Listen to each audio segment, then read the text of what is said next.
Realistically, it's not that Westminster's scared, is it? We have a rule of law in this country, and if Nicola Sturgeon doesn't like it, well, then she's a dictator. Oh, my goodness. Well, I'm not here to defend Nicola Sturgeon. That is absolutely for sure. I mean, the bottom line is that it was the wrong question to the wrong court at the wrong time.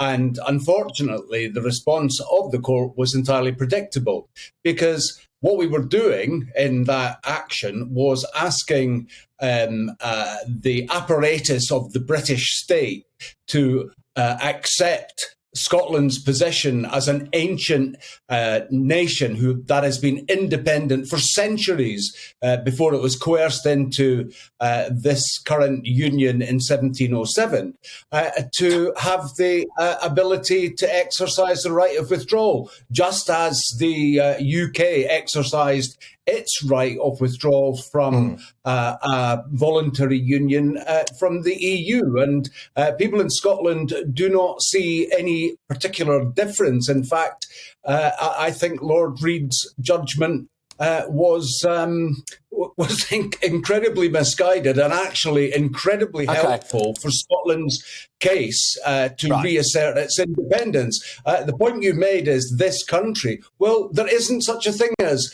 this country. The United Kingdom created one state, but it still remained two countries. Scotland is still a country. It's in a political union with England. There is no territorial union. Scotland still has a border.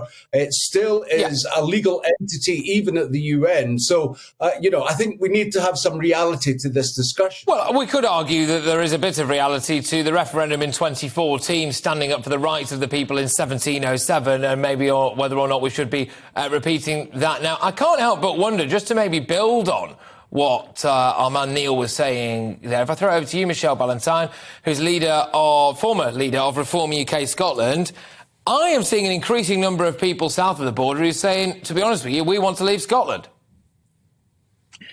Good. Yeah, because all they hear from is, in effect, the Scottish government, who do nothing but moan and whinge and present grievance on every single issue. But I think it is really important to get over that they represent the minority. They still don't get over 50% of the vote. They're still languishing in the 40s. And actually, some people who vote for them don't actually want independence. So it is a wrong characterisation to say that the Scottish people want to break up the UK. They do not. The majority still support the union.